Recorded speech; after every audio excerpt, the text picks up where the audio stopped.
Boa noite, irmãos. Graça e paz. Vamos dar início ao nosso culto de louvor e adoração ao Senhor. Pedir para os irmãos se colocarem em pé e vamos declarar: bom estarmos aqui louvando a Deus, podendo exaltar a esse Deus que é santo. Amém?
Possamos estar sempre unidos no nome do nosso Senhor Jesus Cristo. Amém? A igreja pode se assentar.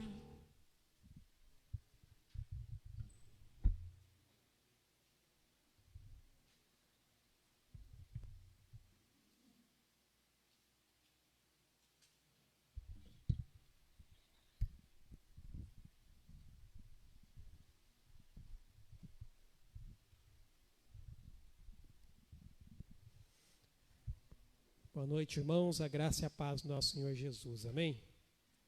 A palavra de Deus diz: quão bom e quão suave é que os irmãos vivam em união.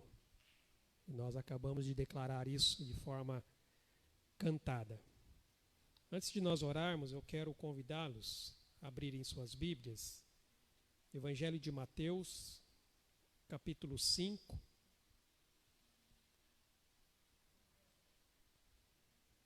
Versos 17 a 20. Mateus capítulo 5. Nós vamos ler aqui do verso 17 até o verso 20. Diz a palavra: não penseis que vim revogar a lei ou os profetas. Não vim para revogar, vim para cumprir. Porque em verdade eu vos digo, até que o céu e a terra passem, nem um i ou um tio jamais passará da lei, até que tudo se cumpra. Aquele, pois, que violar um destes mandamentos, posto que dos menores, e assim ensinar aos homens, será considerado mínimo no reino dos céus. Aquele, porém, que os observar e ensinar, esse será considerado grande no reino dos céus. Porque vos digo que se a vossa justiça não excederem muito a dos escribas e fariseus, jamais entrareis no reino dos céus.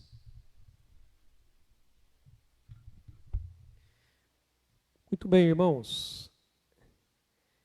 Esse é o texto que nós estivemos meditando durante a semana nos nossos grupos de discipulado e crescimento. Nós estamos trabalhando sobre a prática da nossa identidade em Cristo Jesus. E essa semana nós falamos justamente sobre a questão do mandato de Deus e as práticas mundanas. E uma das coisas que nós destacamos nesse aprendizado é que não basta ser apenas um cumpridor das leis de Deus. Não é uma questão de apenas seguir regras, é uma questão de viver a palavra de Deus. Para viver, você precisa ter um relacionamento com Ele. A prática da palavra de Deus, ela deve vir de um coração que foi transformado e não apenas mudado. Uma das coisas que particularmente eu destaquei no estudo dessa semana foi justamente isso. É a transformação do nosso coração. E a única pessoa que é capaz de fazer isso, nós sabemos, é o nosso Deus, através do Espírito Santo. No nosso estudo, nós finalizamos ali com o texto de Ezequiel, capítulo 36, versículo 26, que diz que Deus, Ele nos daria um coração novo. Tiraria o nosso coração de pedra e colocaria um coração de carne. E Ele mesmo nos daria um coração disposto para obedecer a sua palavra. E isso, é claro, é a ação dele nas nossas vidas. Então não é apenas uma questão de seguir regras, não é apenas uma questão de estabelecer leis. É uma questão de ter um relacionamento com Deus. E através deste relacionamento, nós vamos adquirir o prazer de realmente praticar a palavra de Deus em nossas vidas. Nós vamos ter o verdadeiro desejo de viver a palavra de Deus em nossas vidas. Jesus aqui ele enfatiza muito bem, dizendo que ele não veio para revogar a lei ou os profetas, mas ele veio para cumprir a lei. Porque a palavra não passará até que tudo se cumpra. E ele termina dizendo que se a nossa justiça não exceder em muito a dos escribas e fariseus, ou seja, aqueles que conheciam muito bem da lei, criaram inclusive várias outras regras em cima da lei, mas não viviam a prática da lei. E é isso que Jesus os confronta, então, dizendo que se nós não formos melhores do que eles, nós não entraremos no reino dos céus, porque não é uma questão de simplesmente seguir regras, é uma questão de relacionamento, para você ter prazer nas coisas de Deus, para você ter prazer na palavra de Deus. E aí você vai realmente viver essa palavra, não simplesmente pela obrigação, mas sim pelo prazer de poder servir ao Senhor. Vamos orar?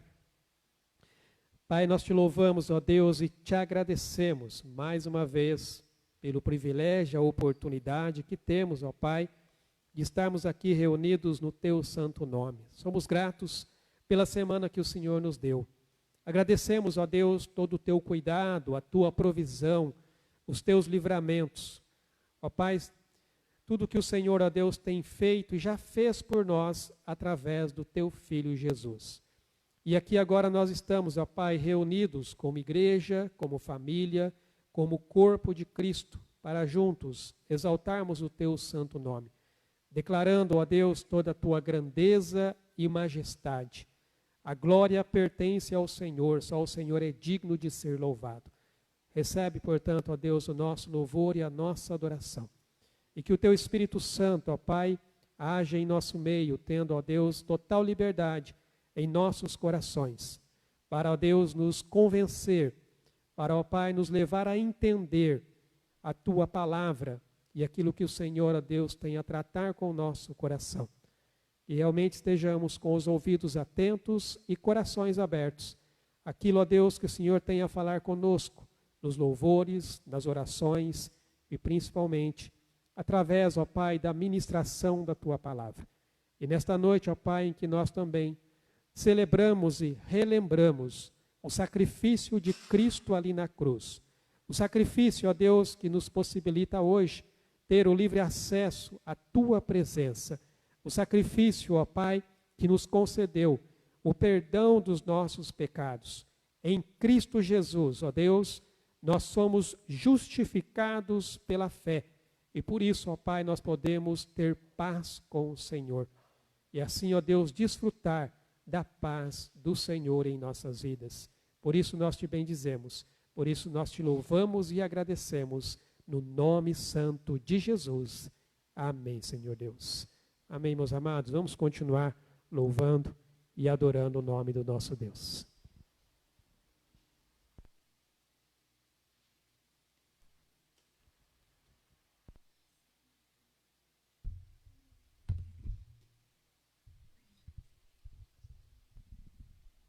Pedir mais uma vez para os irmãos se colocarem em pé e vamos continuar adorando a esse Deus que nos deu a salvação, a vida eterna. Glórias a esse Deus. E um dia Ele virá para nos buscar e um dia iremos morar lá no céu com o nosso Deus. Glória a Deus por isso. Amém?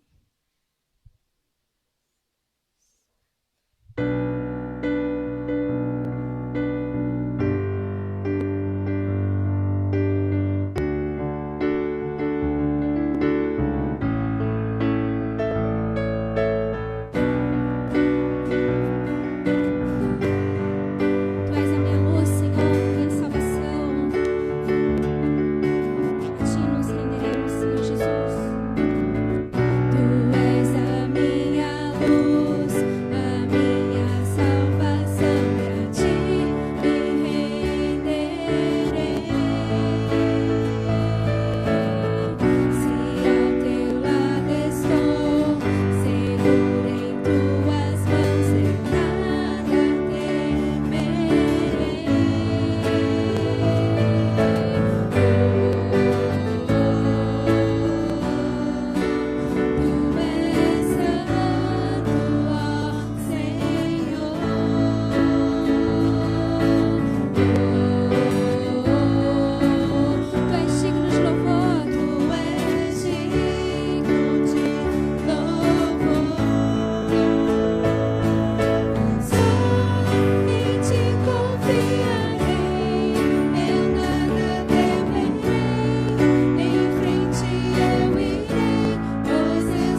eu irei, pois eu sei que vivo estás e um dia voltarás do céu pra nos buscar, pra sempre reinarás.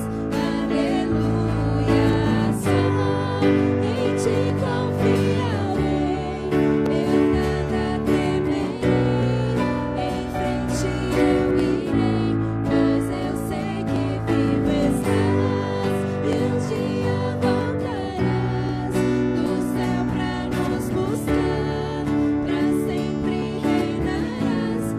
Aleluia.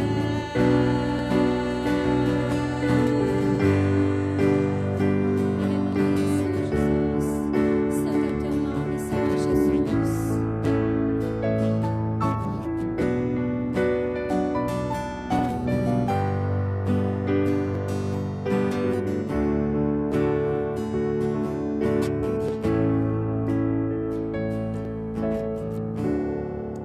Amém. Glórias ao nosso Senhor Jesus. Como é maravilhoso saber que um dia o Senhor voltará e nós estaremos juntos com Ele no céu. Amém. Glórias ao Senhor Jesus.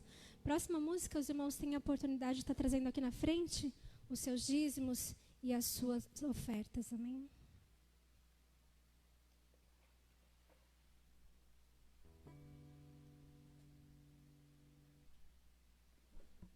Essa música diz: luz do mundo, vieste à terra para que eu pudesse te ver. Jesus, Deus, deu seu único filho para morrer na cruz, para nos salvar e nos perdoar de todos os nossos pecados.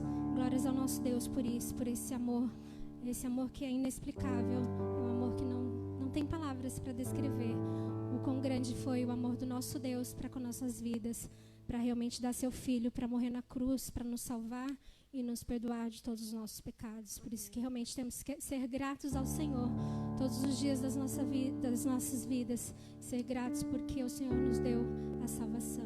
Amém.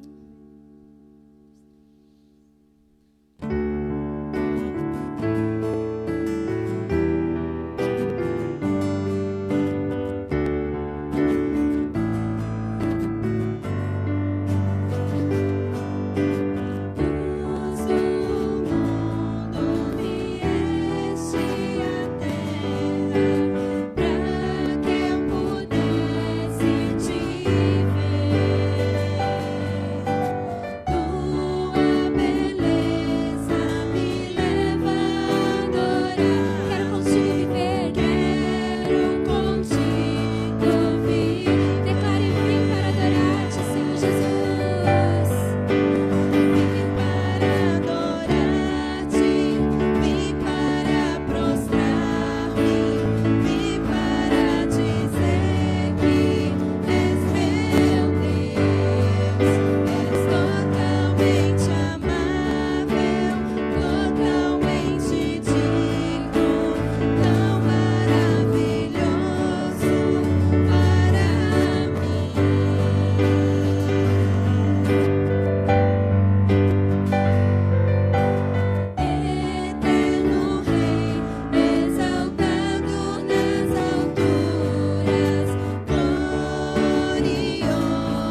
Senhor, nessa noite, Deus, que o Senhor nos trouxe aqui na tua casa, Pai. Senhor, nós te agradecemos, Deus, nosso coração hoje se alegra, Pai, na tua presença, Deus. Que esses cânticos que aqui nós cantamos, Deus, não seja da boca para fora, Pai, seja do fundo do nosso coração, Deus, pois só tu és digno de todo louvor e de toda adoração, Pai. Nessa noite, Deus, nós pedimos, Pai, a tua proteção, Deus, durante a semana, durante todo o mês, durante o ano, nas nossas vidas, Pai. Nos livre, Senhor, de todo mal, de toda enfermidade, Pai. Só o Senhor pode nos dar essa proteção, Deus. Por isso, Pai, nós te agradecemos, Deus, porque o Senhor nos permitiu estar aqui mais uma vez, essa noite, Pai.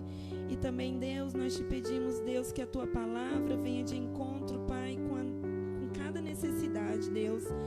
Que o Senhor faça com que cada um entenda, Deus, o teu propósito nesse dia, nessa noite, Pai. Que quem entrou aqui nessa noite, Deus, o Senhor já sabe, o Senhor conhece o coração, Deus, porque o Senhor é o único que conhece, que nos sonda, Pai, dia e noite. Não existe, Deus, outro Deus que possa saber o que a gente está sentindo, o que passa na nossa mente e no nosso coração. Por isso, Deus, com a tua misericórdia, Pai, eu te peço que o Senhor fale com cada um nessa noite, Deus, que nós saiamos daqui renovados, Pai, com a tua palavra, Deus, a tua palavra que é viva e eficaz nas nossas vidas, Deus, e que ao sairmos daqui, Deus, nós possamos, Pai, também falar da tua palavra para outras pessoas, e que se a gente não conseguir falar, Pai, que o Senhor mostre, Deus, que nós somos luz, Senhor, nessa terra. Senhor, e que nada disso seja para eu me engrandecer, para nós nos engrandecermos, Deus, que seja de coração humilde, Pai, assim como o seu coração, Deus. Te agradecemos, Pai, em nome de Jesus, Senhor, por essa noite, por esses louvores, por cada irmão que aqui está, Deus. Te agradecemos também, Pai, pela vida do pastor Fernando, que vai ministrar a ceia, Deus, e a tua palavra, Pai, que através dessa ceia nós possamos lembrar mais uma vez, Pai, do perfeito sacrifício que o Senhor fez na cruz para nos livrar dos nossos pecados, Deus, mesmo nós não sendo merecedores, Pai. Obrigada, Deus. Eu te agradeço, Pai, em nome do seu Filho amado Jesus. Amém. Amém. A igreja pode se sentar.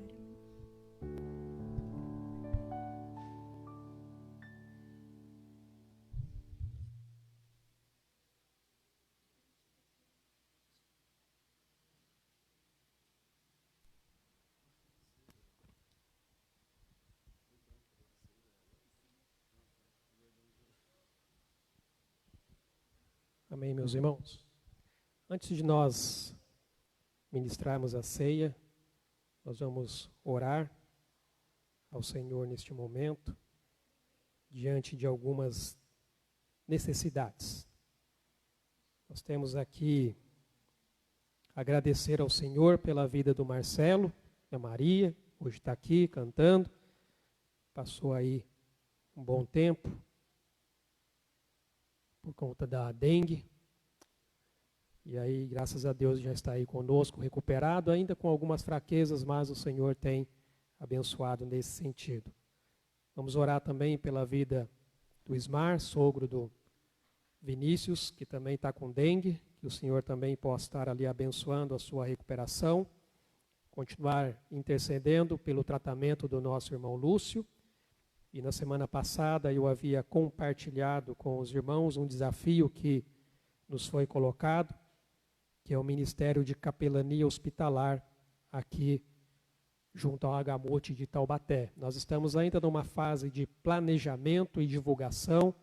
Eu tenho estado em contato com o pastor Ildefonso, que é o responsável pela capelania hospitalar aqui da região, e é ele quem está em contato então com o hospital ali. E nós vamos assim nos comunicando os irmãos que têm aí o interesse de estar conosco também neste ministério. Eu queria chamar aqui à frente o Ivan, ele vai estar colocando diante de Deus esses pedidos e agradecimentos. Vamos agradecer pela vida do Marcelo, interceder pela vida do Ismar, pela vida do nosso irmão Lúcio e também pela questão da capelania hospitalar. E é claro, se você tem algo a apresentar na presença do Senhor, faça isso nesse momento, tendo a plena certeza de que o Senhor, no seu tempo e segundo o seu propósito e vontade, Ele vai estar intervindo e agindo em favor da sua vida ou da vida daquele pelo qual você estará intercedendo neste momento.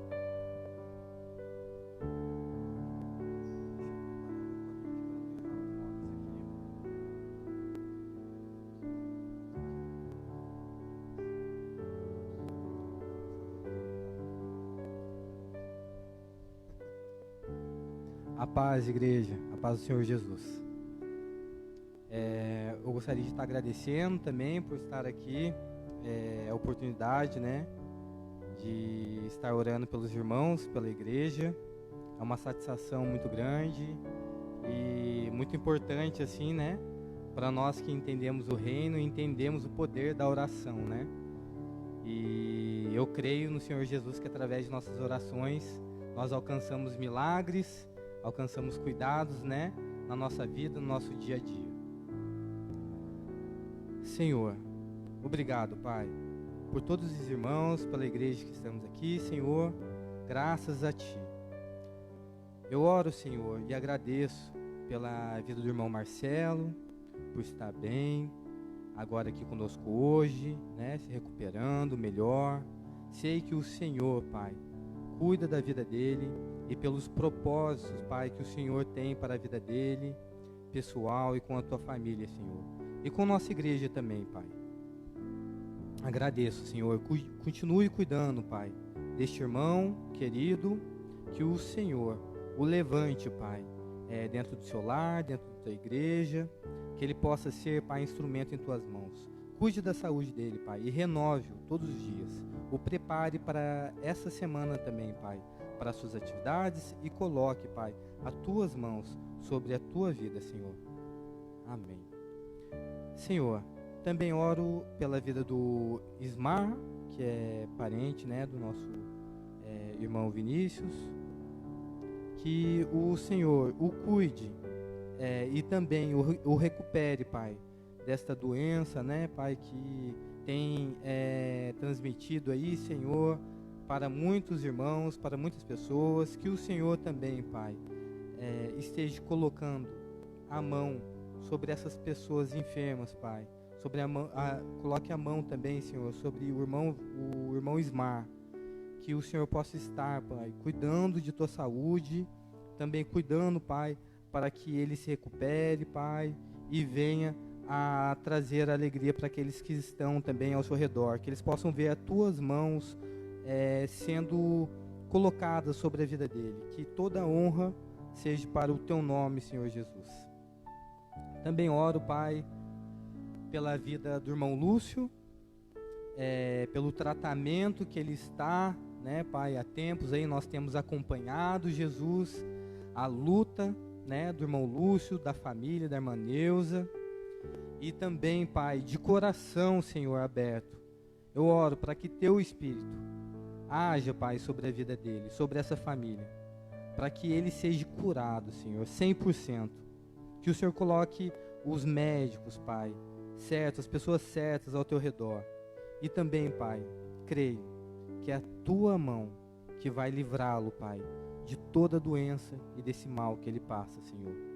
Que ele volte, Senhor, forte, para testemunhar as tuas mãos e o teu milagre sobre a vida dele.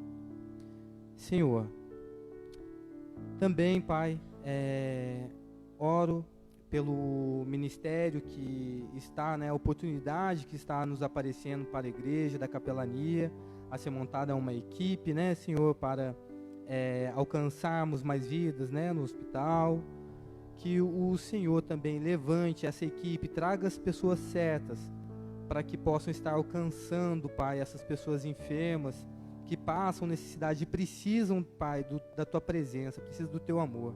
Que o Senhor nos capacite, para que nós possamos, Pai, tratar essas atividades como o Senhor tratou com os enfermos e conosco também, Pai, que fomos alcançados por Ti. Que o Senhor nos capacite, Pai, a ser também instrumentos em Tuas mãos, Pai.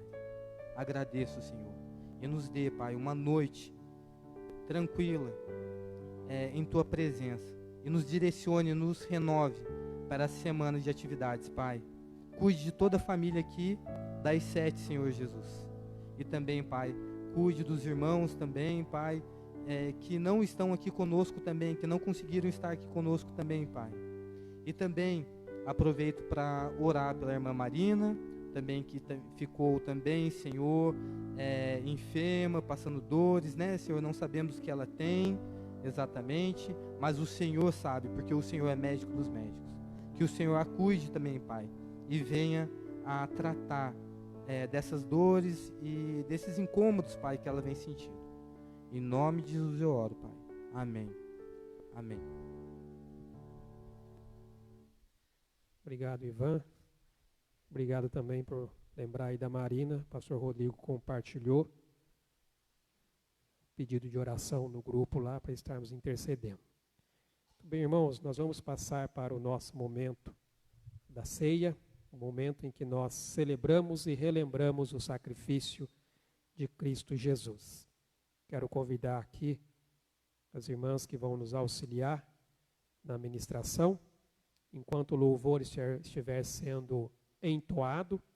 Aqueles que forem participar, por favor, se coloquem em pé, para que possam receber aí os elementos. Como eu sempre reforço aqui, você que já reconheceu Jesus Cristo como Senhor, como Salvador de sua vida, e publicamente já declarou isso através das águas do batismo, você então é convidado a participar conosco deste momento de celebração, de aliança que Deus fez conosco através do sangue de Cristo Jesus. Se coloque de pé, você que vai participar desse momento, para que possa receber os elementos e depois todos juntos vamos tomar e comer do pão.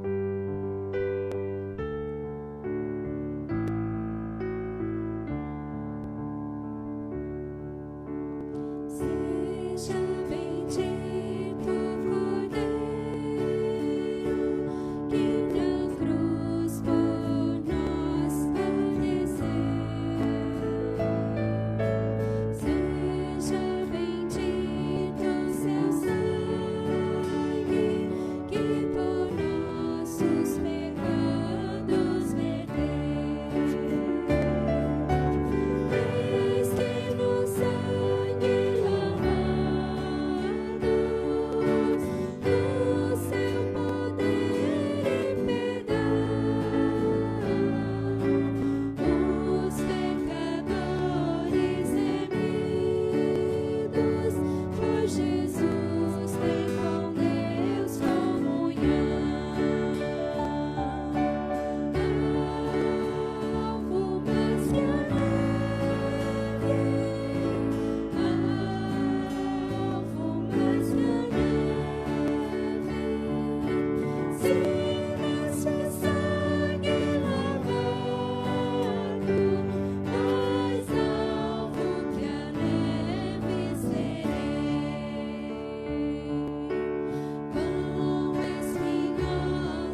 Amém.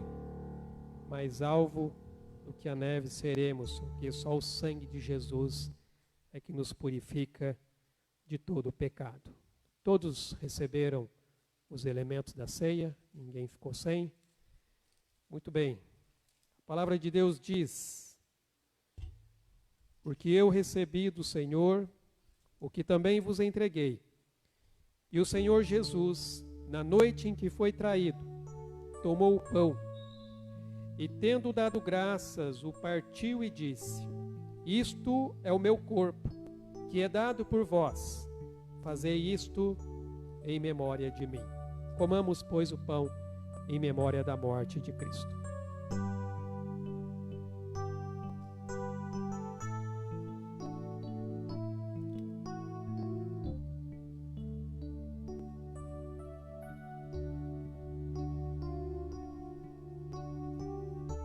Ó Pai, nós bendizemos o Teu nome, Senhor, e Te agradecemos, porque só o sangue de Cristo derramado naquela cruz é que nos purifica de todos os nossos pecados.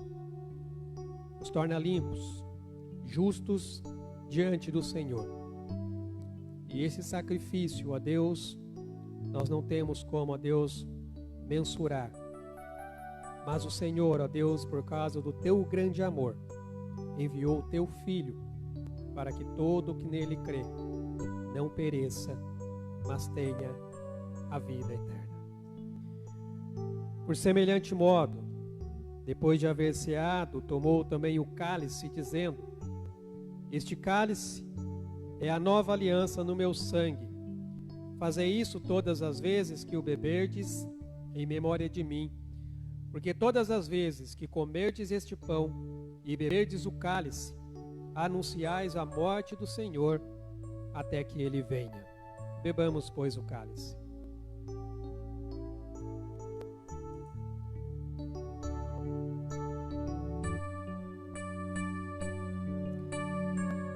Ó Deus, com grande expectativa, nós aguardamos e esperamos a volta do Senhor. Para o grande dia onde nós, ó Deus, iremos celebrar, ó Pai, o banquete da Tua mesa. Celebrar, ó Deus, a ceia, juntamente com Cristo, onde nós desfrutaremos, ó Deus, da eternidade na Tua presença. Por isso, ó Deus, nós Te bendizemos e Te louvamos, no nome santo de Jesus. Amém, Senhor Deus. Amém. Os irmãos podem se assentar.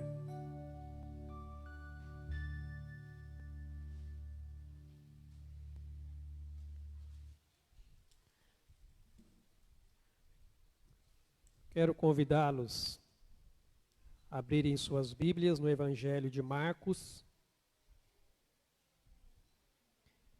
capítulo 14. Nós estamos aqui nessa série trabalhando sobre a vida e o ministério de Jesus, praticamente aqui finalizando a chamada Semana da Paixão, onde nós tratamos sobre o julgamento, a condenação e o sacrifício de Jesus. Na semana passada nós falamos sobre a prisão de Jesus e hoje nós vamos tratar sobre a injusta condenação de Jesus. Marcos capítulo 14, a partir do verso 53, diz a palavra: e levaram Jesus ao sumo sacerdote, e reuniram-se todos os principais sacerdotes, os anciãos e os escribas. Pedro seguira-o de longe até o interior do pátio do sumo sacerdote, e estava sentado entre os serventuários, aquentando-se ao fogo. E os principais sacerdotes e todo o sinédrio procuravam algum testemunho contra Jesus para o condenar à morte e não achavam. Pois muitos testemunhavam falsamente contra Jesus, mas os depoimentos não eram coerentes. E levantando-se alguns, testificavam falsamente, dizendo: nós o ouvimos declarar: eu destruirei este santuário edificado por mãos humanas, e em 3 dias construirei outro, não por mãos humanas. Nem assim o testemunho deles era coerente. Levantando-se o sumo sacerdote no meio, perguntou a Jesus: nada responde aos que depõem contra ti? Ele, porém, guardou silêncio e nada respondeu. Tornou a interrogá-lo o sumo sacerdote e lhe disse: és tu o Cristo, o Filho do Deus bendito? Jesus respondeu: eu sou. E vereis o Filho do Homem assentado à direita do Todo-Poderoso e vindo com as nuvens do céu. Então o sumo sacerdote rasgou as suas vestes e disse: que mais necessidade temos de testemunhas? Ouvistes a blasfêmia, que vos parece? E todos o julgaram réu de morte. Puseram-se alguns a cuspir nele, a cobrir-lhe o rosto, a dar-lhe murros e a lhe dizer-lhe: profetiza! E os guardas o tomaram a bofetadas. Muito bem, irmãos, nesse trecho das Escrituras, nós somos confrontados com a injustiça e a crueldade sofrida por Jesus durante o seu julgamento e condenação. Depois de ter sido preso no jardim do Getsêmani, muito antes ainda do amanhecer, Jesus foi levado ali na escuridão para ser julgado na casa do sumo sacerdote. Na verdade, um veredito de culpado já havia sido determinado antes mesmo que o julgamento acontecesse. O Evangelho de João, no capítulo 11, João, capítulo 11, a partir do versículo 47, diz assim: então os principais sacerdotes e os fariseus convocaram o sinédrio e disseram: que estamos fazendo, uma vez que este homem opera muitos sinais? Se o deixarmos assim, todos crerão nele. Depois virão os romanos e tomarão não só o nosso lugar, mas a própria nação. Caifás, porém, um dentre eles, sumo sacerdote naquele ano, advertiu-os, dizendo: vós nada sabeis, nem considerais que vos convém que morra um só homem pelo povo e que não venha a perecer toda a nação. Ora, ele não disse isto de si mesmo, mas sendo sumo sacerdote naquele ano, profetizou que Jesus estava para morrer pela nação, e não somente pela nação, mas também para reunir em um só corpo os filhos de Deus que andam dispersos.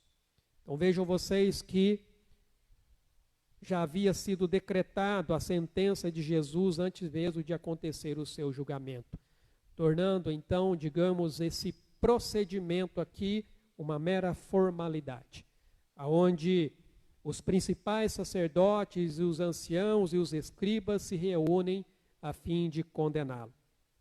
Na verdade, se nós repararmos bem nesse texto que eu acabei de ler aqui, no Evangelho de João, no verso 50, nós destacamos aqui algo muito interessante que Caifás, ele fala, quando ele diz aqui: nem considerais que vos convém que morra um só homem pelo povo e que não venha toda a nação a perecer.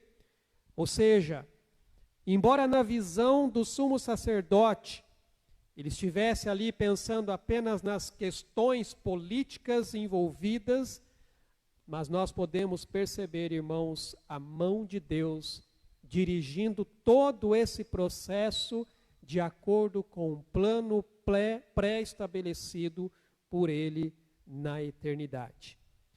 Na visão de Caifás, a morte de Jesus evitaria um confronto direto com Roma, livrando assim o povo de ser massacrado por uma rebelião. Mas, na visão de Deus, a morte de Jesus estaria livrando a muitos da condenação eterna. A verdadeira preocupação desses líderes religiosos judeus era com a possibilidade deles perderem ali a sua posição de autoridade. O sumo sacerdote ele usou da palavra de Deus de maneira insensata, mas sem saber, ele assumiu aqui a voz de um profeta. Porque mesmo na sua ignorância, mesmo na posição que ele ocupava, ele foi o porta-voz de Deus. Amados, a morte substitutiva de Jesus foi anunciada pelo sumo sacerdote. Esse sumo sacerdote que uma vez por ano fazia expiação pelo povo. Uma vez por ano ele entrava ali no Santo dos Santos, ou chamado Lugar Santíssimo, para fazer a expiação dos pecados do povo. No entanto, ele mal sabia que ele estava falando daquele que viria a assumir a posição de sumo sacerdote eternamente. Segundo, como diz o autor de Hebreus, a ordem de Melquisedeque. Esse sacerdote, Caifás, ele tinha uma responsabilidade. Uma vez por ano, ele adentrava no lugar santo para oferecer ali as ofertas e pedir o perdão dos pecados do povo.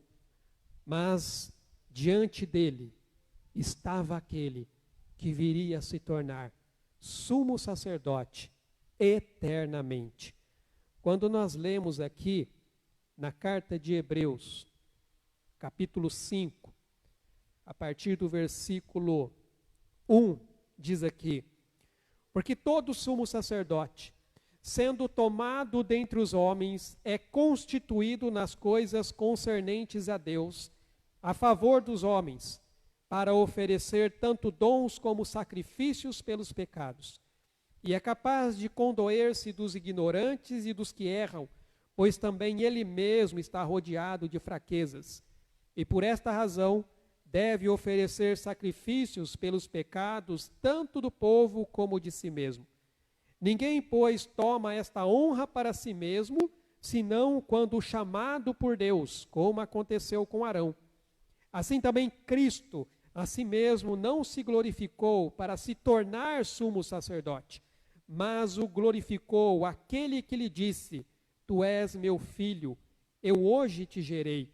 Como em outro lugar também diz: Tu és sacerdote para sempre, segundo a ordem de Melquisedeque.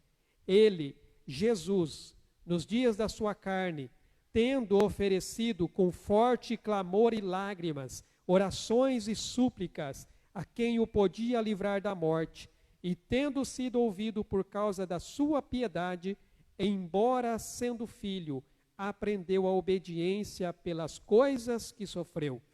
E tendo sido aperfeiçoado, tornou-se o autor da salvação eterna para todos os que lhe obedecem, tendo sido nomeado por Deus sumo sacerdote, segundo a ordem de Melquisedeque. Irmãos, nós podemos ver que Caifás, ele mesmo, pela dureza do seu coração, ele não sentiu nenhuma necessidade de reconhecer que Jesus era o Messias. Jesus é aquele cujo sangue purifica os pecados de todos aqueles que nele creem. Depois que Jesus foi preso, ele foi levado primeiramente a Anás, antes de ser trazido a Caifás e depois diante do Sinédrio. Apenas para os irmãos entenderem um pouquinho esse contexto político e religioso. Anás era sogro do sumo sacerdote Caifás. E ele foi uma figura influente, tanto religiosa quanto politicamente ali naquela época. Na verdade, ele havia sido sumo sacerdote antes de Caifás. Porém, não sabemos quais foram os motivos, ele foi destituído do seu cargo por Roma. E no lugar dele, colocaram então o seu genro. Jesus foi levado primeiramente a Anás, e depois a Caifás, e por fim ao Sinédrio.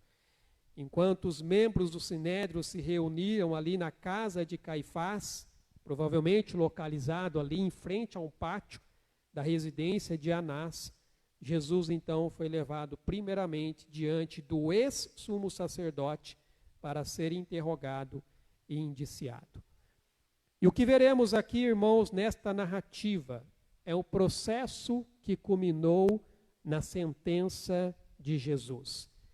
Mas é um processo cheio de erros, em que as autoridades judaicas, elas tropeçaram nas suas próprias leis. Eles atropelaram todas as normas no julgamento de Jesus. Tanto a sua prisão no Getsêmani, quanto no seu interrogatório, diante ali de Anás e Caifás e depois do Sinédrio, vai revelar para nós grandes deficiências na condução desse processo condenatório. O que nós vamos ver aqui nesta noite é uma injusta condenação de um inocente em favor de pecadores impenitentes. As autoridades, como eu disse, já haviam decidido matar Jesus antes mesmo de interrogá-lo. Eles já haviam planejado fazer isso depois da festa, para evitarem ali a revolta do povo. Mas como nós já trabalhamos em mensagens anteriores, nos planos de Deus, Jesus morreria durante a festa, porque ele era o verdadeiro cordeiro que seria sacrificado para a remissão dos pecados de muitos. E a primeira coisa que nós podemos notar aqui no texto é justamente esse falso julgamento de Jesus. Do verso 53 até o versículo 59, nós podemos ver isso. Irmãos, tecnicamente, a cena aqui não foi um julgamento, mas foi sim uma reunião de acusações. Não houve um julgamento aqui. O que houve foi pessoas ali acusando a Jesus.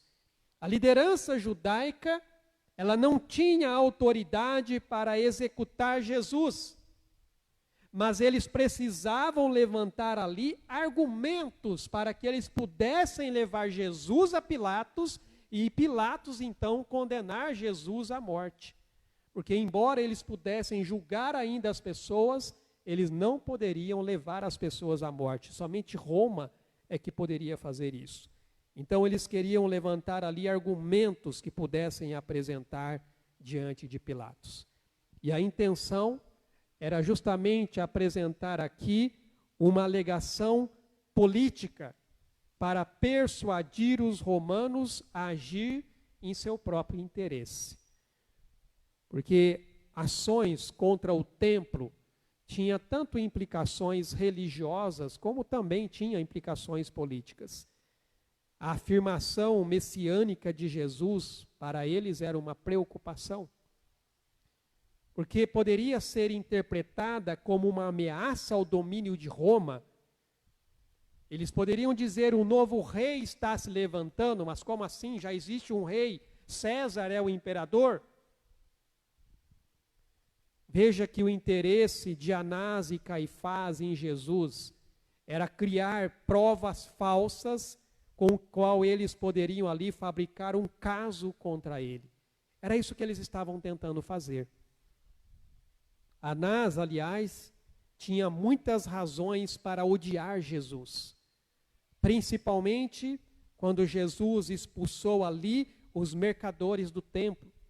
Porque, irmãos, quem ganhava, quem lucrava com aquele mercado dentro do templo era justamente Anás. Anás é quem coordenava aquele comércio dentro do templo. Então, quando Jesus se levantou ali expulsando aqueles mercadores, Anás então passou a odiar ainda mais a Jesus, pois ele estava tirando o lucro dele. E quanto a Caifás, este homem era famoso por ser um manipulador rude, um oportunista e malicioso, que não conhecia o significado de justiça ou honestidade. Caifás, ele impunha a sua vontade usando qualquer meio que pudesse para isso. Ele não titubeava, irmãos, quando precisava derramar sangue inocente. Caifás era o tipo de pessoa que conseguia dar a impressão de que ele se preocupava com o bem-estar do povo, apesar de que as coisas que ele fazia tinham, na verdade, interesses egoístas. Ele estava disposto a utilizar os meios mais ardilosos para conseguir o seu intento. Então ele era um homem manipulador. Ele era um articulador ali nas suas palavras. Conseguia convencer as pessoas de que ele era o servo de Deus, fazia o bem para as pessoas, mas por trás daquela máscara havia um hipócrita. Havia ali alguém que, na verdade, os seus objetivos giravam em torno de si mesmo.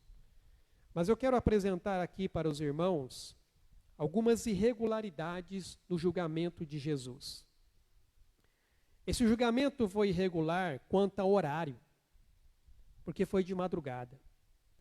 Geralmente, um julgamento desse tipo deveria acontecer durante o dia e não durante a noite.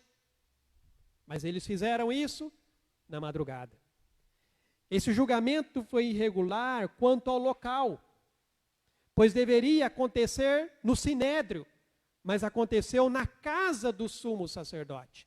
Não foi no sinédrio, o local que era justamente para o julgamento das pessoas.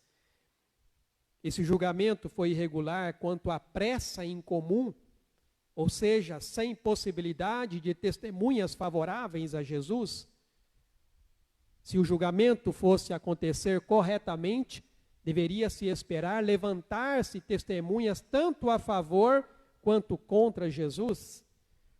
Ele foi irregular também quanto às testemunhas que depuseram contra Jesus, porque eram falsas testemunhas, levantavam falsos testemunhos. Ele foi irregular quanto ao entendimento falho das palavras de Jesus sobre o templo, porque Jesus nunca dissera que iria destruir o templo de Herodes, mas que o seu corpo, se fosse destruído, estaria novamente em pé após 3 dias, sinalizando a sua ressurreição.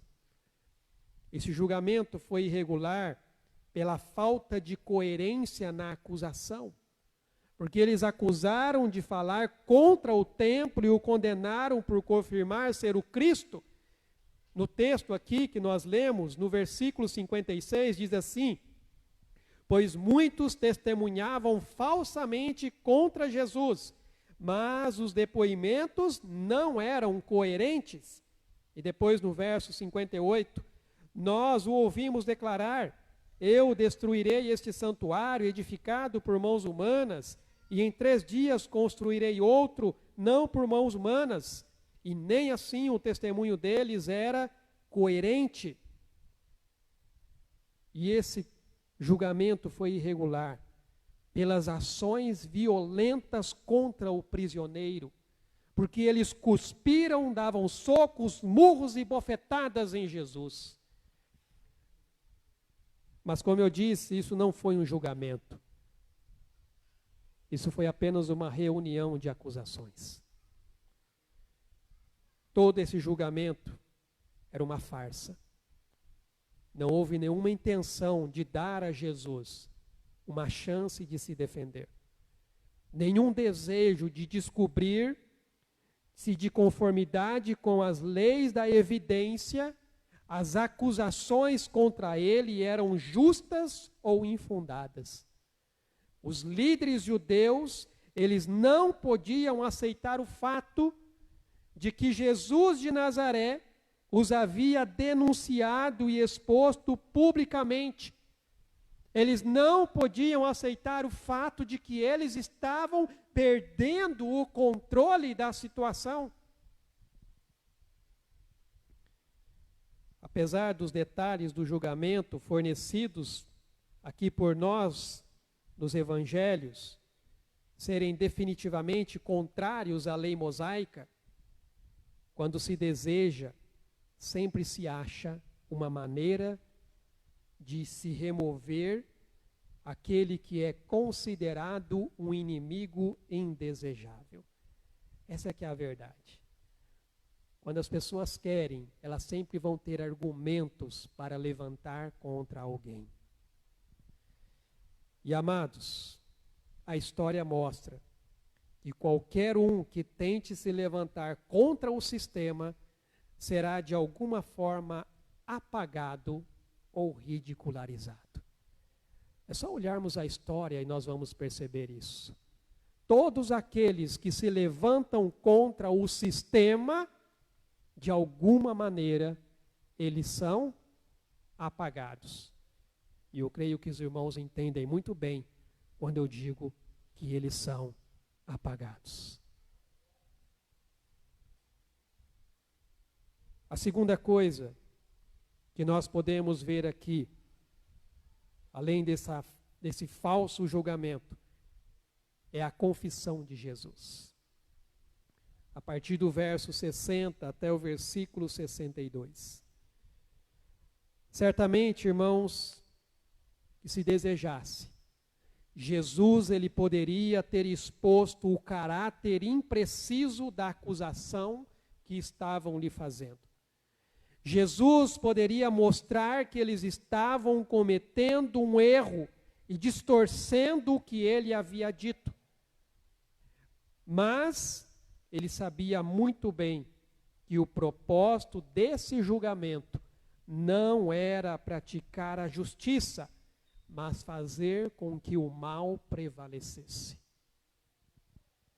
Diante das falsas acusações, Jesus guardou silêncio. Ele não se defendeu. E desta forma ele cumpriu a profecia de Isaías, que diz: ele foi oprimido e humilhado, mas não abriu a boca. Como cordeiro foi levado ao matadouro, e como ovelha muda perante os seus tosqueadores, ele não abriu a sua boca. Jesus guardou o silêncio, mesmo sendo acusado injustamente. Diante das incoerências das falsas testemunhas, o complô estava aqui em perigo de fracassar. Eles estavam vendo que aquele julgamento poderia não dar em nada, porque até o momento não havia se levantado alguém que pudesse falar algo que fosse coerente, do qual eles podiam ter um verdadeiro argumento para acusar Jesus.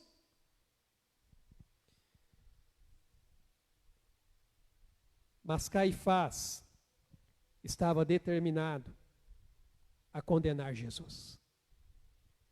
É por isso, irmãos, que ele questiona Jesus diretamente.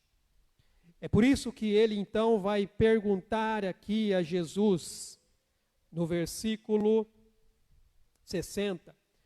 Levantando-se o sumo sacerdote no meio, perguntou a Jesus: nada responde ao que esses depõem contra ti?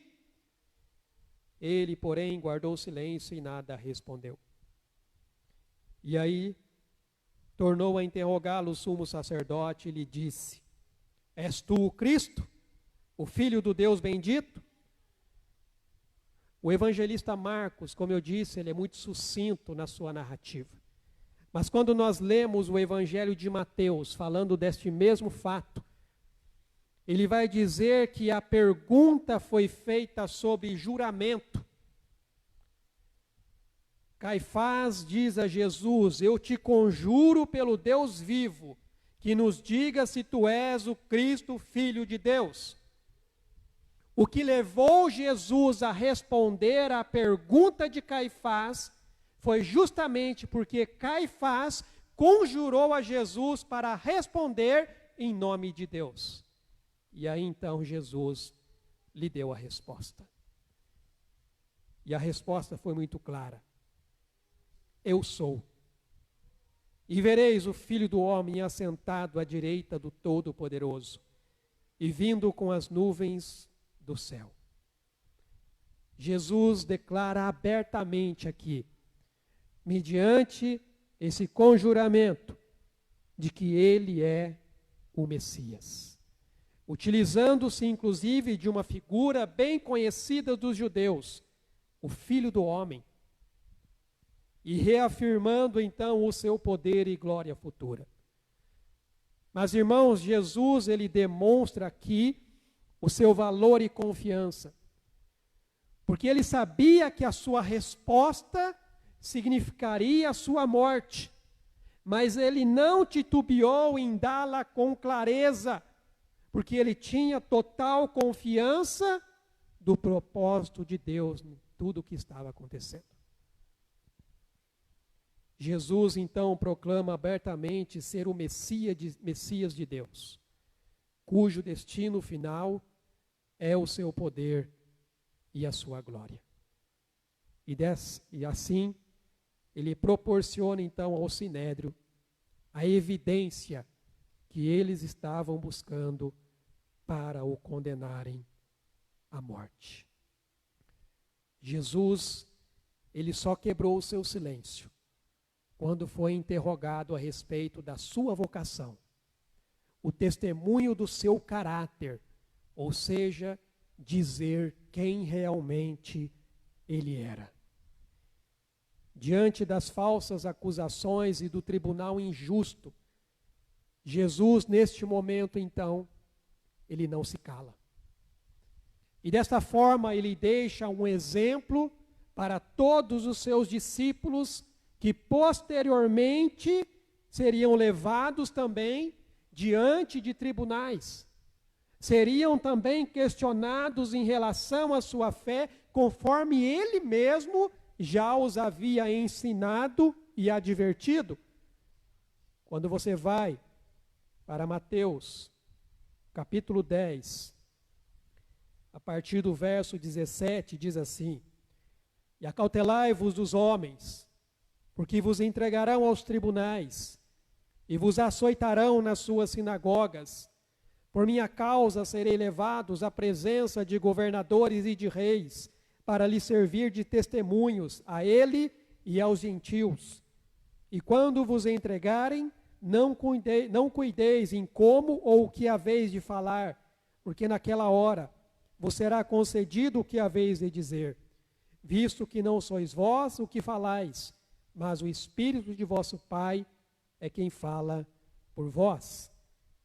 E lá no versículo 32 e verso 33, ele termina dizendo: Portanto, todo aquele que me confessar diante dos homens, também eu o confessarei diante de meu Pai que está nos céus. Mas aquele que me negar diante dos homens, também eu o negarei diante de meu Pai que está nos céus. Jesus dá a resposta que o Sinédrio queria ouvir. Ele não se cala e dá o exemplo para os discípulos. Quando vocês forem conjurados a falar a verdade, não temam, abram a boca e fale a verdade, independente das consequências que você tiver de arcar com isso.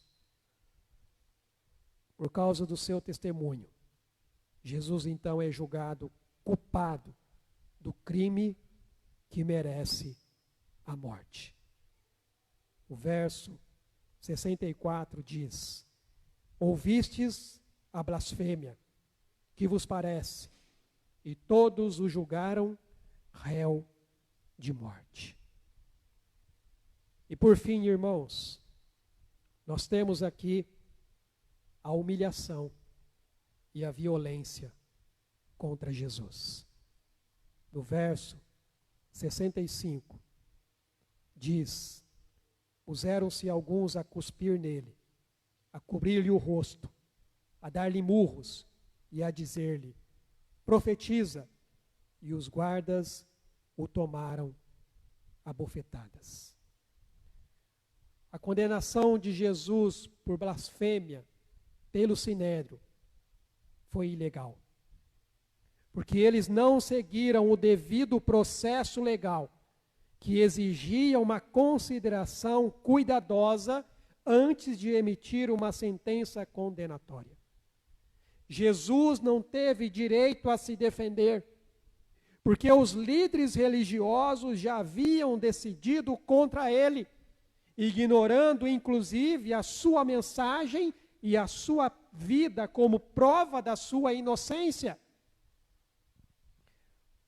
O Evangelho de João nos traz um detalhe interessante desse julgamento, capítulo 18, a partir do verso 19.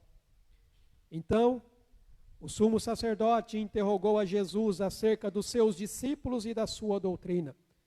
Declarou-lhe Jesus: eu tenho falado francamente ao mundo, ensinei continuamente, tanto nas sinagogas como no templo, onde todos os judeus se reúnem, e nada disse em oculto. Por que me interrogas? Pergunta aos que ouviram o que lhes falei. Bem sabem eles o que eu te disse. Mas, irmãos, o israelita, que deveria ter sido mais disposto a reconhecer e receber a Jesus como Messias, foi aquele que se mostrou mais difícil de se convencer.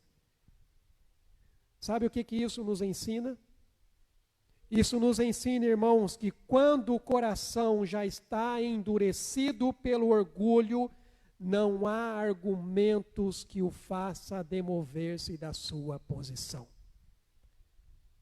Quando alguém já está envolvido totalmente pelo orgulho do seu coração, por mais que você tenha argumentos para convencê-lo, ele não muda a sua posição.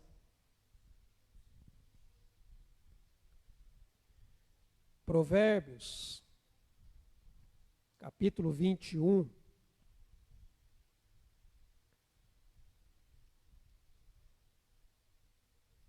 No versículo 4, diz o seguinte: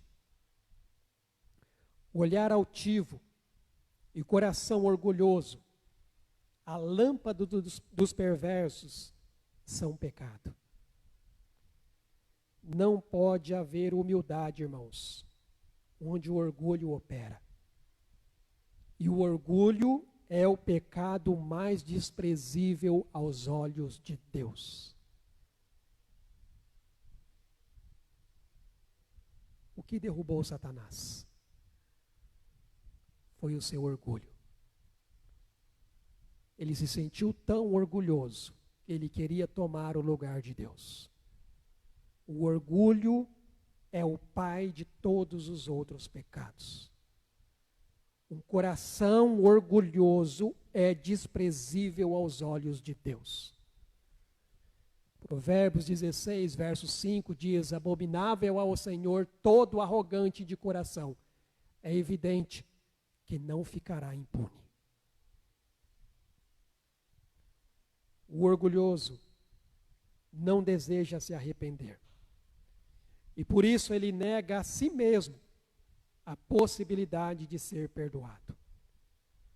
Irmãos, Jesus sofreu maus tratos nas mãos dos seus opositores, mas ele cumpriu exatamente o que já havia dito aos seus discípulos.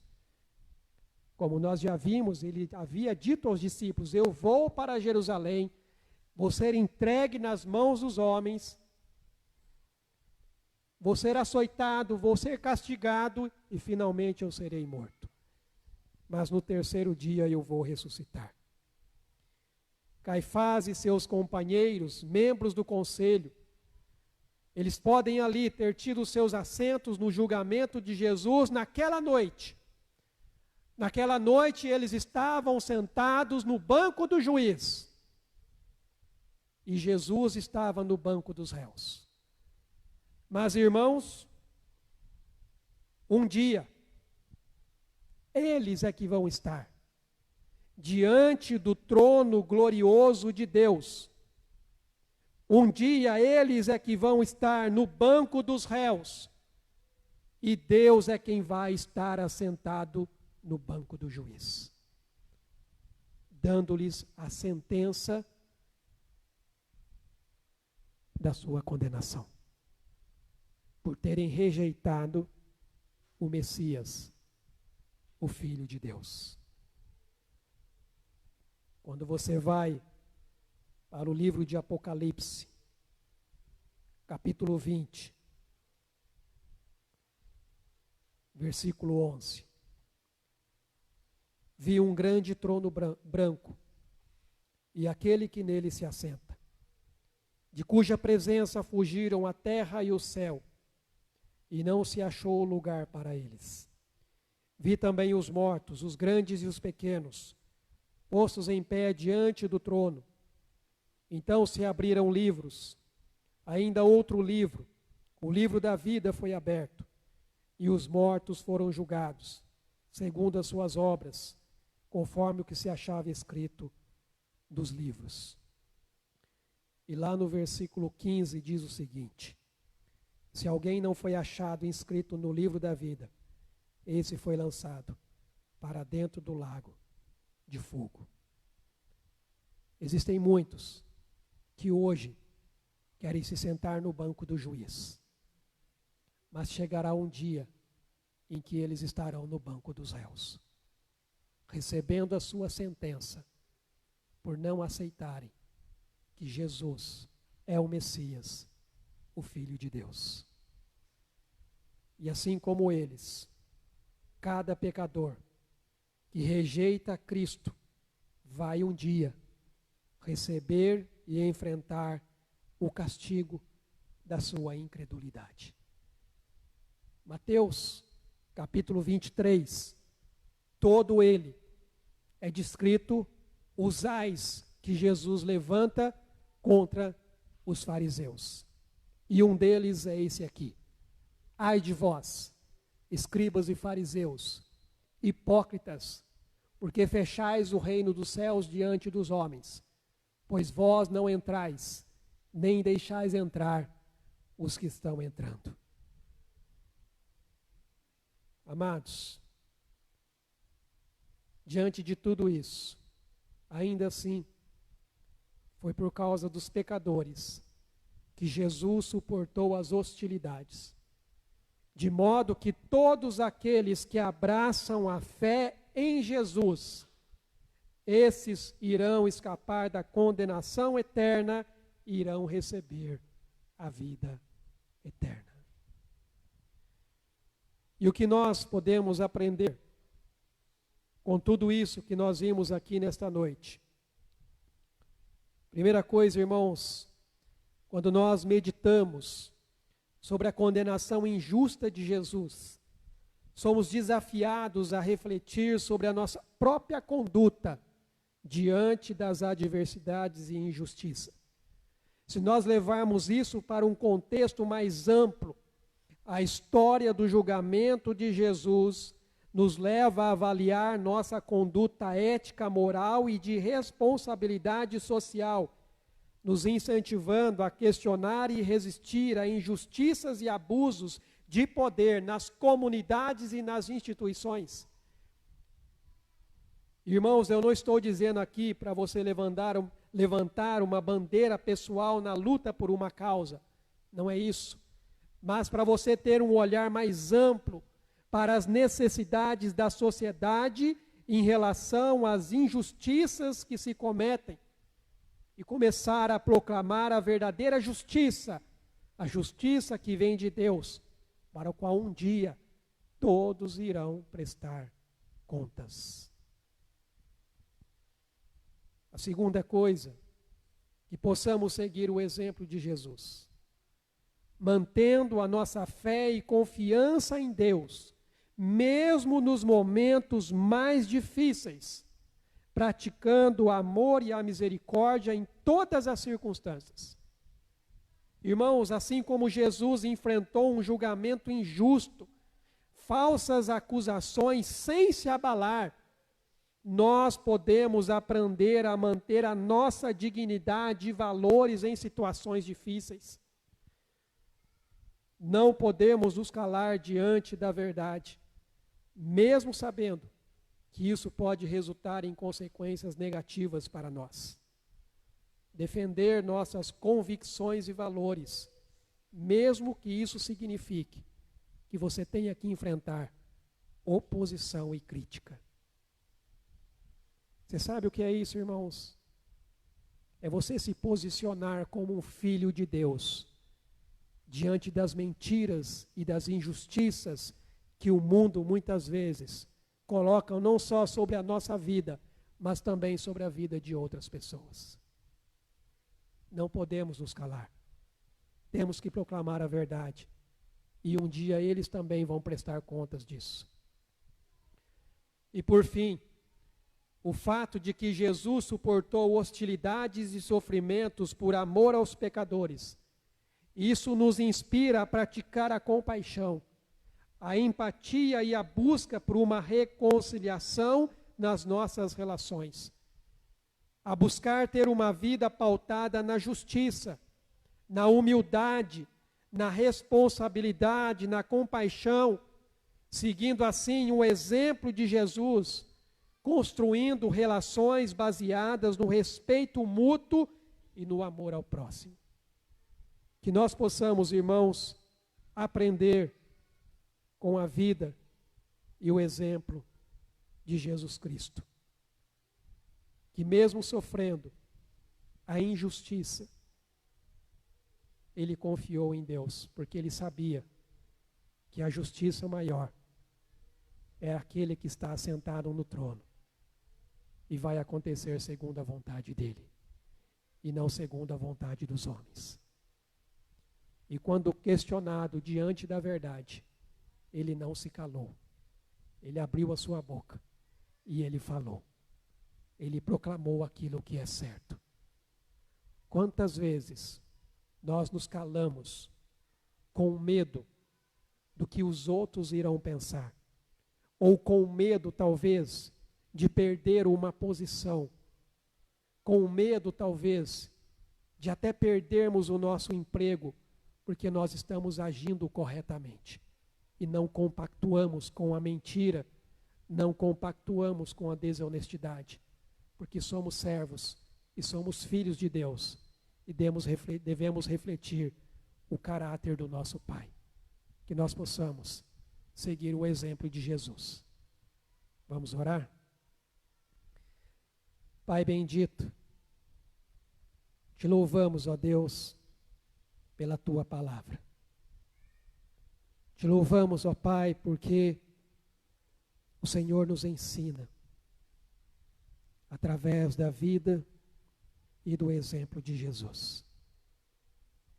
O teu filho que suportou toda aquela injustiça,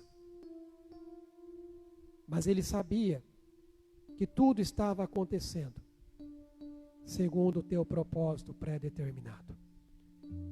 Por isso ele confiou e ele descansou em ti. Ele não temeu, ó Deus, o perigo e nem a morte.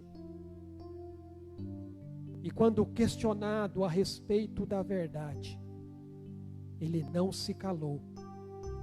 Ele abriu a sua boca e falou. Ele declarou a Deus aquilo que aquelas pessoas precisavam ouvir, mesmo que elas não quisessem. E mesmo sabendo que diante do testemunho que ele deu, ele estava dando a Deus aos seus inimigos aquilo que eles queriam para condená-lo à morte.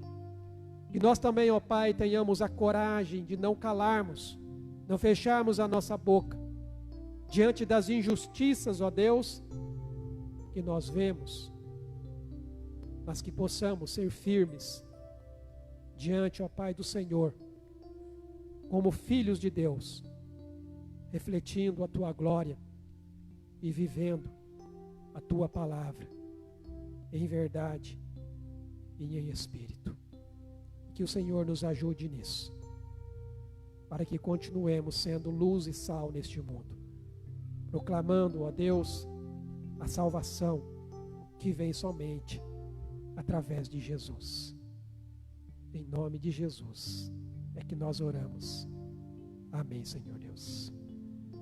Amém, meus amados. Temos aqui alguns avisos a passar. Eu queria chamar aqui à frente a irmã Marta para dar esse aviso para as mulheres.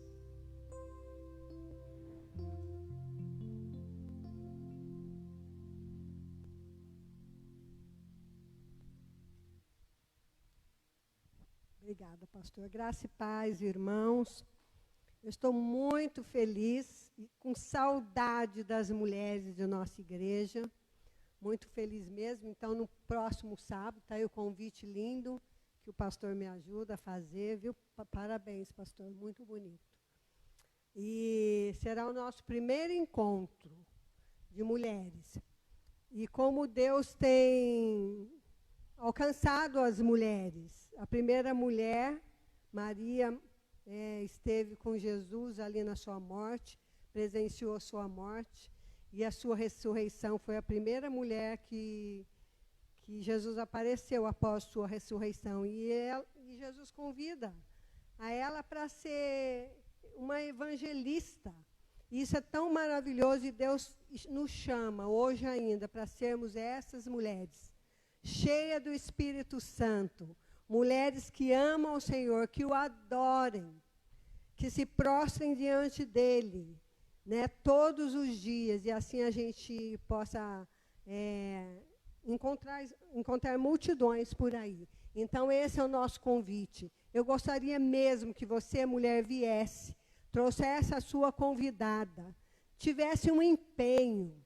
Aqui você não está recebendo um convite meu, nem do pastor, mas é o convite do Senhor Jesus, para que você se una a nós em oração, que você ainda estude a palavra de Deus, e se tiver mulher aqui presente, um marido, sim, leve o convite à sua esposa, traga ela.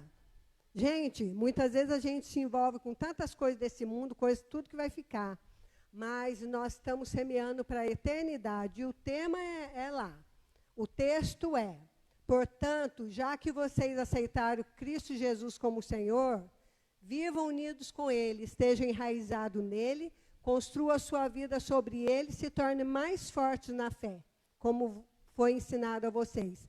E deem sempre graças a Deus por todas as coisas. Então, vem estar conosco no sábado, 18h30, traga algo para a gente participar da nossa comunhão após, e nós vamos ter um tempo de estudo da palavra. Esse ano vamos estudar, o nosso tema será as mulheres da Bíblia.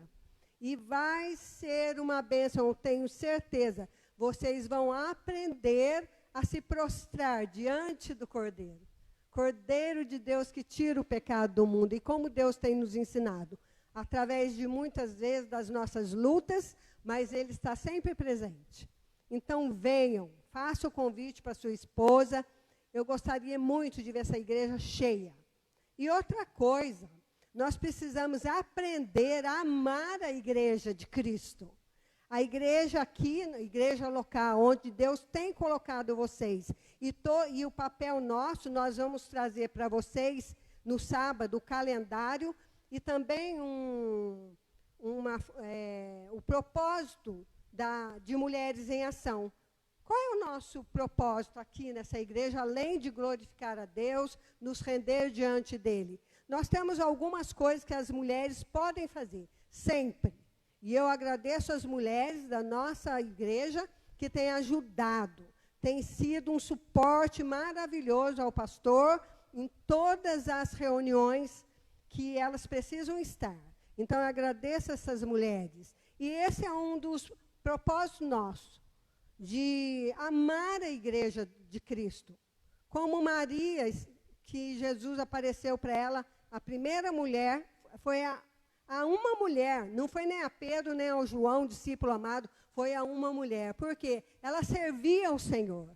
Então, isso é tão maravilhoso. Eu queria fazer essa chamada a você, que você seja essa serva, essa discípula, que entenda o chamado.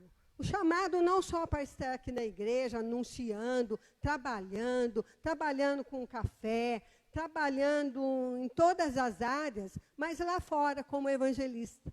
Que Deus te abençoe. Espero você sábado aqui, 18h30, e que você vai ser bem acolhida, amada por nós, porque você já é pelo nosso Pai, né, nosso Deus maravilhoso, e nós queremos e ficamos tão alegres de estar com vocês aqui, tá bom?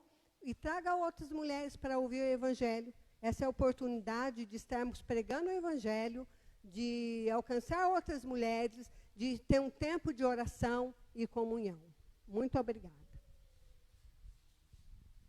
Obrigado, irmã Marta. Então está aí o convite para as mulheres. Depois a gente vai estar lançando aí também o desafio para os homens. Os nossos encontros também vão estar retornando aí esse mês.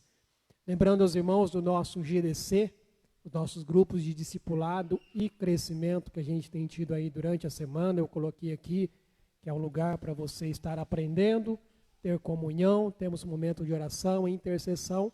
E aqui nós temos os nossos pilares dentro do nosso GDC, que é o que nós temos procurado trabalhar ali com cada um, que é ganhar, edificar, equipar e multiplicar. A ideia não é fazer panelas, a ideia é crescer espiritualmente e numericamente no sentido de compartilhar a palavra, convidar pessoas para realmente estar conosco, também tendo esse tempo de crescimento diante de Deus. Então, se você não tem participado, eu desafio você a estar conosco nos nossos encontros de grupo de discipulado. A gente tem divulgado depois aí, através dos líderes, os locais, que geralmente são os irmãos aí que cedem as casas, para que a gente possa realizar as nossas reuniões. Então esteja presente, tenho certeza que vai ser bênção para a sua vida. E se você tem o desejo de abrir a sua casa para nos receber, ficaremos muito felizes de poder estar ali compartilhando também desse tempo aí com vocês, tá? E nós retornamos, irmãos, também a partir desse mês, eu já compartilhei no grupo lá do WhatsApp, o nosso boletim mensal. Então eu vou voltar a fazer o nosso boletim ali com uma palavra pastoral, com as informações da nossa agenda, informações sobre missões e outras coisas mais que se fizerem necessárias.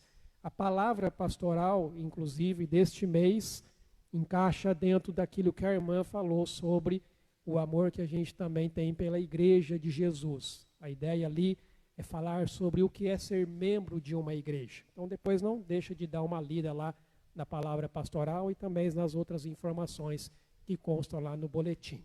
E mais uma coisa, só para constar, pode mudar para o próximo para mim?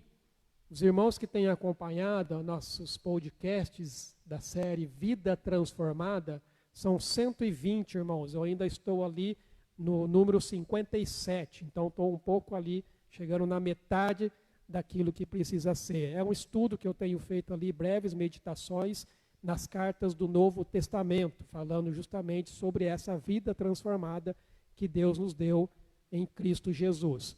Então a gente tem feito a divulgação através do Facebook da igreja, no canal do YouTube, e agora também você pode ouvir os podcasts pelo Spotify, que é muito mais fácil até para você. Você deixa lá no celular, mesmo que ele feche a tela, você vai continuar ouvindo ali as mensagens e as reflexões para estar aí abençoando a sua vida. E não esqueça de compartilhar, irmãos, é uma ferramenta também de evangelização, de levar a palavra de Deus a lugares muitas vezes que a gente nem consegue chegar e alcançar pessoas aí para a glória do nosso Deus e o nosso Pai, tá bom? Vamos nos colocar em pé, vamos orar e agradecer ao Senhor por esse tempo que nós passamos aqui.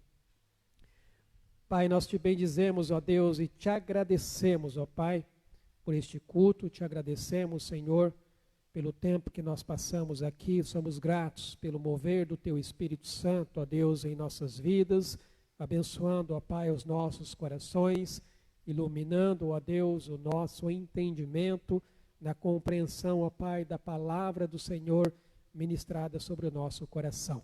Que o Senhor nos conceda, ó Deus, uma semana abençoada, ó Deus, na Tua presença, sendo direcionados e conduzidos pelo Teu Espírito Santo. E que a graça do nosso Senhor Jesus Cristo, o amor de Deus, o nosso Pai, e as ricas consolações e a comunhão do Teu Espírito Santo seja com o Teu povo que se reúne neste local e em toda a face da terra, até aquele grande dia, o dia em que nós estaremos com o Senhor para sempre. Em nome de Jesus. Amém, Senhor Deus. Deus abençoe, amados. Tenham uma semana na presença do Senhor.